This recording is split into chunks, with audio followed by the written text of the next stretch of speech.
Now, as we all know, Philip Schofield made an interview with the BBC and the Sun tabloid newspaper here in the UK, and I use the term newspaper with the Sun in the same sentence very loosely indeed. Now, in that interview, he compared himself to Caroline Flack. And for those of you who don't know who Caroline Flack was, she was a presenter on a few ITV mainstream shows, and she eventually committed suicide. Now, she committed suicide allegedly because she had a fight with her boyfriend, and the newspapers were chasing for that story. They were, well, apparently hounding her.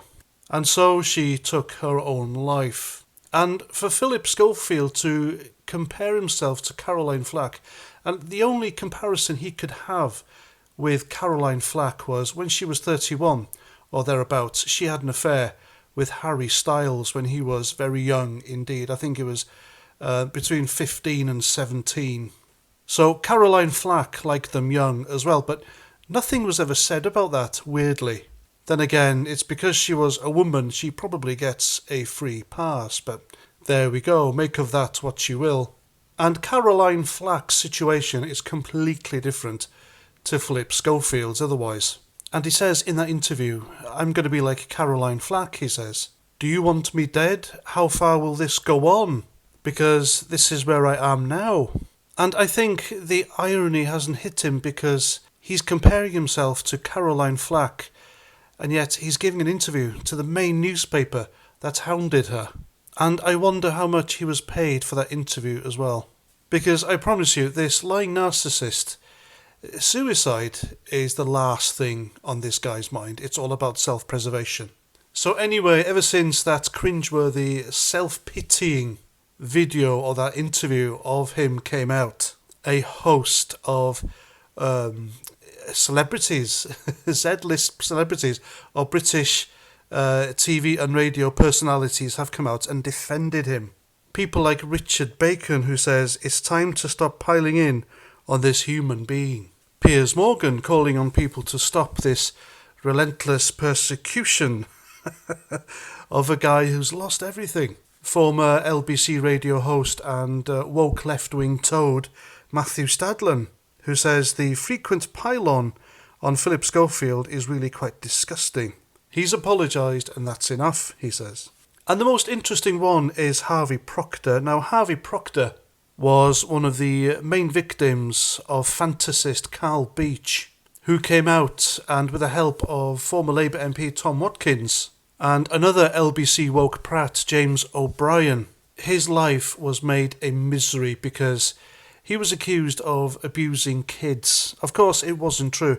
And Harvey Procter's name, incidentally, was on that list that Philip Schofield infamously gave to then Prime Minister David Cameron live on This Morning years ago. Whereas Harvey Procter was absolutely innocent of what he was accused of. Philip Schofield is, however, still under suspicion by many of grooming.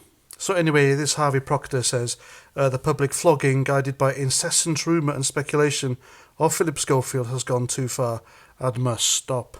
And the list goes on. These people are on here with their moralising virtue signalling, defending a guy that absolutely nobody in British showbiz likes, and everyone else is crawling out and coming out to completely put the boot into this guy and reveal what he was really like, a nasty narcissist who treated others like shite, him and Holly Willoughby when they were together.